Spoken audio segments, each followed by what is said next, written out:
Hey guys, welcome back to Prospect Channel TV. Thank you for coming out here.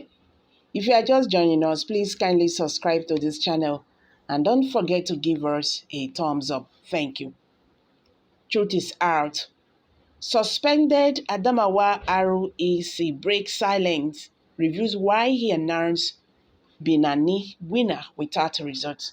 Nigerians, this is getting more interesting.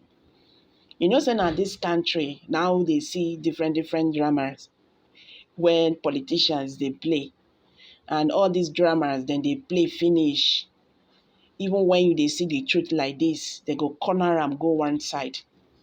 But I pity for this man because now he can't be scapegoat. You understand? You know, so then they talk for house, say, now how papa they behave, now so the children they follow. It just be like a family when you get children. Now waiting the elder son, be the daughter, they do. Other children they go they follow. Something happened in presidential election. So many things happened, irregularities.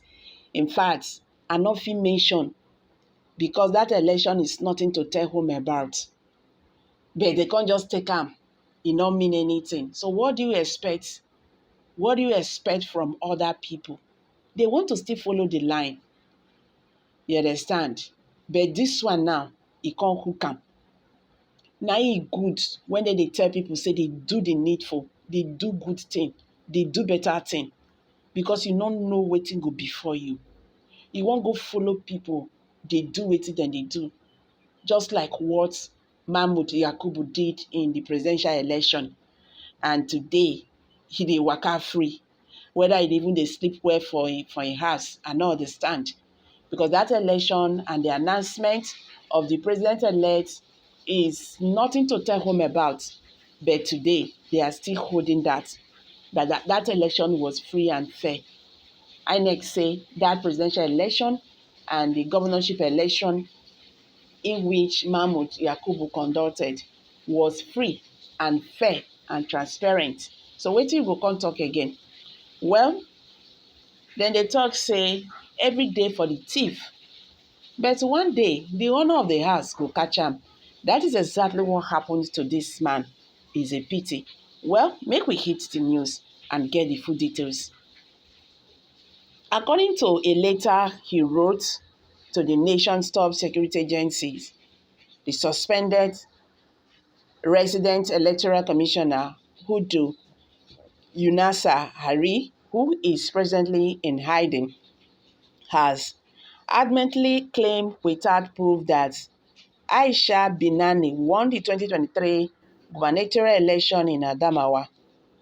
Mr. Ari claimed that the two national commissioners, Baba Bila and Abdullahi Zuru, who had been tasked with helping him with the supplementary election on April 15, were covertly collaborating with the People's Democratic Party (PDP) to rig the election in his favor in a lengthy massive receipt at the first headquarters on April 20 and copied to the Director General of the State Security Service (SSS), the National Security Advisor, and the chairman of the Independent National Electoral Commission (INEC).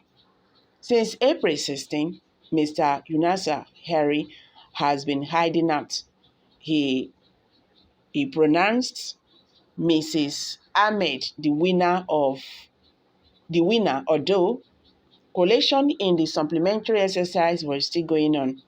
The head of INEC did not provide any supporting documentation for his absorption, which he seems to make casually. He was last spotted later that day when he flew out of the country on a chartered jet.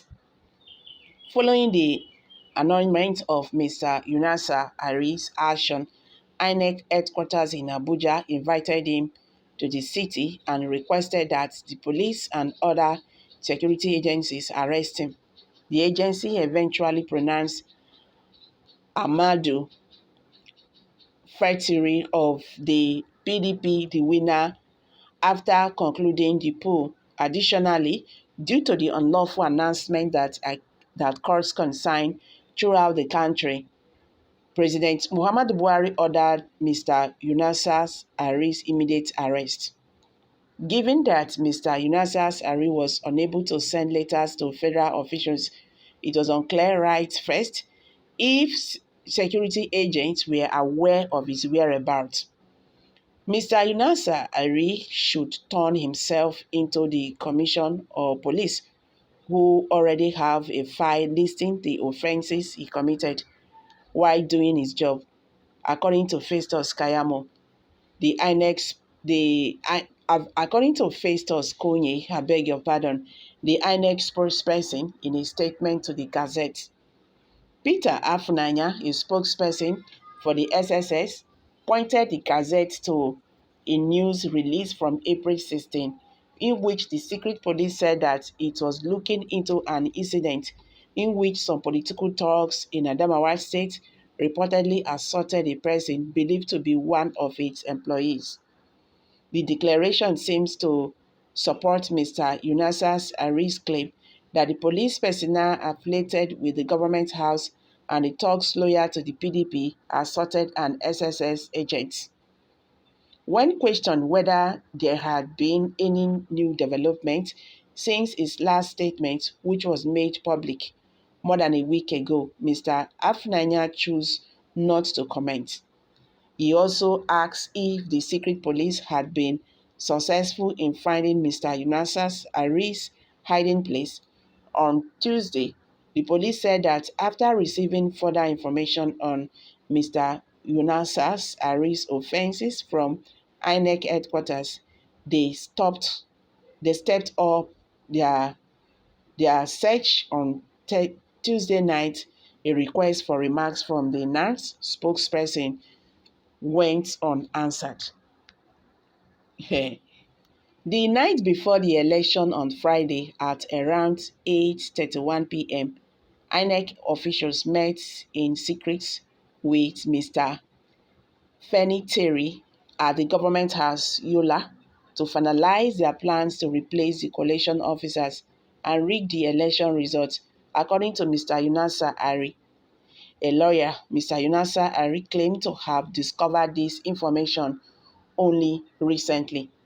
According to his description of events, the state police commissioner gave him information about his scheme on election day that revealed how certain politicians had paid Boko Haram militants to take ballot boxes and cause trouble at the polls. The police warned in an update that day that security concerns were still significant since the rebels intended to assault many local administrations in order to obstruct coalition. The 4-page letter from Mr. Ari said that after that he had been instructed to transfer the coalition from local government areas to the state's INEC headquarters. According to the Electoral Commissioner, he cooperated right away and gave the order for all added personnel to do collation in the commission's main office in Yola. He claimed that because the two assisting national commissioners quietly and secretly gave out conflicting counter directives to the electoral officers, he was unaware that they had their own plans. He added that he counter directives also started that collation should be carried out in the local government areas with new local government collation officers that he was not aware of. So guys, I'm dropping it here. Kindly share your thoughts below the comment section. Please do not forget to subscribe to this channel if you have not. Thank you for coming out here.